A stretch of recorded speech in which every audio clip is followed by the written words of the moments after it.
Hi there, I'm going to show you how to replace the battery on this Pontiac key fob. These are very similar fobs, but the process to open them is a little bit different. I'm going to show you how to do both. I'm going to be using a small flat tip, and for the flip key, I'm going to be using a little bit larger flat tip. But both of these are going to take a 2032, and you can get these off Amazon for just a few dollars. I've put a link below in the description. So for the small one here, the non-flip key, there's a little slot right here, and you can just take your small screwdriver, insert it right here, and just pry like that, and then that'll separate the two pieces. So this is just the key, and here's where the actual battery is stored. I'll show you how to access that in a second. On this guy, put your larger screwdriver right here, and just push and twist. And as you can see, they're pretty firmly seated together.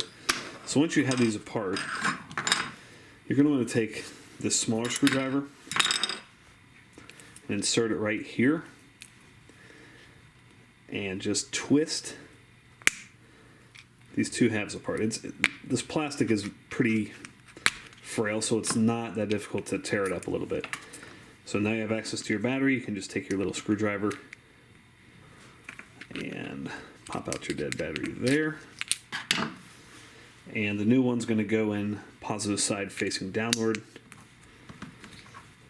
And these two go back together like this. Just give it a nice, very firm squeeze. And then when you're done with that, this just slides back in like that. And this one slides just like that. Okay, hope that was helpful. Hope you didn't tear your fob up too much. If it was, make sure you hit that thumbs up button. Take care.